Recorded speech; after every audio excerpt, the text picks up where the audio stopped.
Rick, let's talk a little bit about. Well, let me give you the final word. Anything else you want to say about the documentary before we move into newer things a little bit?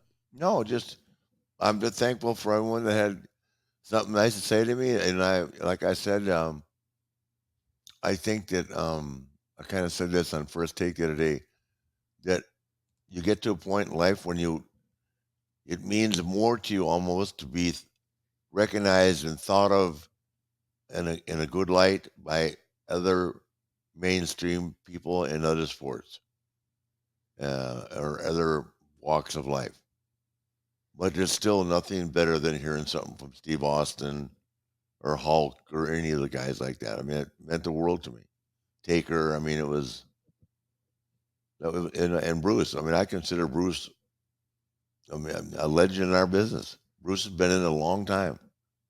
He has seen it all, just like I have. So I take a great deal of respect for Bruce, and I wasn't offended at all by that because it was the only thing he said wrong was I never anticipated being a big star. I knew I wouldn't be, but that's only because I understood the limitations of TBS and how far we were strong all the way to Ohio. Then it was gone. I thought an interesting line on Bruce was in 2008, talking about the retirement and you're forced to go out. He said Yeah, you didn't fight it.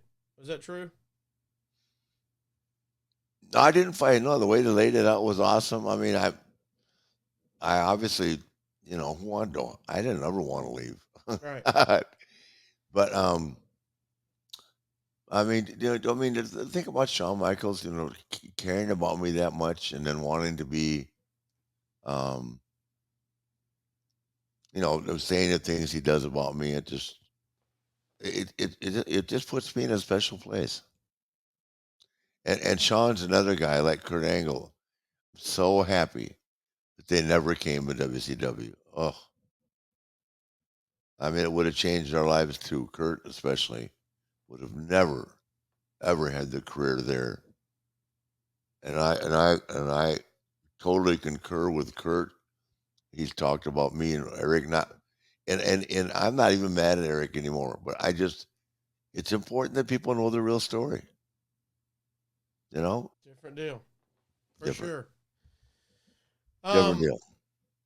Anything that left out of the documentary you wish they would have put in? Do you remember talking about anything else that they decided to cut or anything?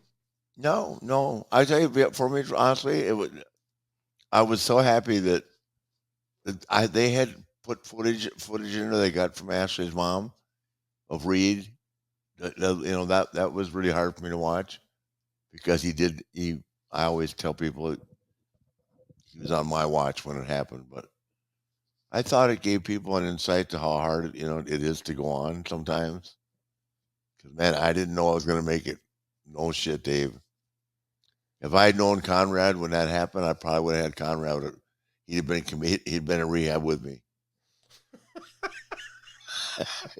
brother. I hit the bottle hard.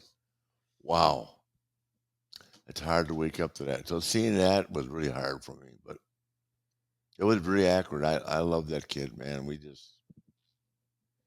were like this. Well, you've been through a ton. You've been through more than most anybody could handle. I thought that was the fascinating point. Out, Yeah, like I said, the airplane crash was kid stuff. That was yeah, but that they was skipped right over the airplane yeah. crash. That was just kid stuff. Rinaldi had so much to get That, to. He's that, like, that, yeah, you that, survived. that- Let's move hey, hey, on. hey, that didn't affect me here like the other stuff. Man, Coming back, but that was kid stuff compared to dealing with Eric. Good Lord, or e- Jim Hurd.